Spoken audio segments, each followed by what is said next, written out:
कलयुग में हम शिव जैसा बनना तो चाहते हैं, क्या सच में हम शिव बन पा रहे हैं?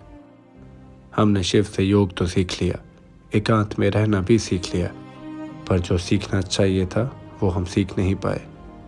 काम पर विजय पाना, अपने मन पे विजय पाना।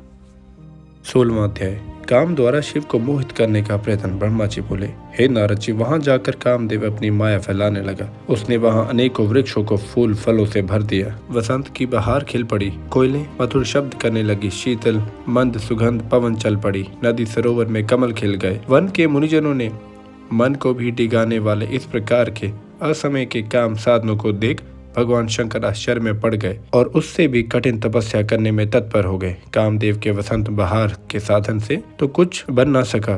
तब उसने रति स्त्री के साथ 5 पुष्प बाण लेकर भगवान शिव के बाईं ओर चला दिया। तब संपूर्ण शिव को मुग्ध कर देने वाले उन बाणों ने वहां पर भी अपना प्रभाव दिखाया। उसके बाद हाव भाव से मिले हुए श्रृंगार रस ने भी शिव शरीर पर आक्रमण कर दिया, किंतु वे सब के सब शिव हृदय तक पहुंचने के लिए कहीं से भी भाग नहीं पा सके। प्रचंड अग्नि के समान तीसरे नेत्र को धारे हुए ध्यान मग्न भगवान रुद्र को कौन मोहित कर सकता है? हे नारद जी, ठीक उसी समय जगत जननी उमा भी धूप दीप आदि लेकर वहां पूजन करने के लिए आ गई। परम सुगंधित पुष्पों को लेकर सखियां भी साथ ही थी। उसी समय शिव जी के ध्यान से मुक्त हुए थे। तब कामदेव को अवसर मिल गया। सदाशिव पर बाण चला चला कर उन्हें मोहित करने लगा। उस समय जगत जननी वह भी मानो कामदेव की सहायक हो रही थी। तब कामदेव ने धनुष पर पुष्प बाण साध कर महादेव पर छोड़ दिया। तब सदाशिव सकाम हो गए।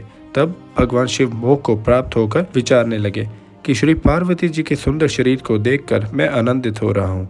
यदि उन्हें मैं आलिंगन ही कर लूं तो ना मालूम कितना आनंद प्राप्त होगा। इस प्रकार कुछ समय तक आप विचरते रहे। फिर उनको ज्ञान हुआ। तब कहने लगे, अरे ये क्या, मैं निर्विकार होकर भी काम से विकार पाकर मोहित हो गया। यदि मैं ईश्वर होते हुए भी स्त्रियों के अंगों को स्पर्श कर बैठा तो साधारण मनुष्य तो क्या ही चीज है, उनकी क्या ही गति होगी। तब करते करते यह नया विघ्न आकर खड़ा हो गया। कामदेव महाकुकर्मी निकला, जिसने मेरे मन में भी विकार पैदा कर दिया।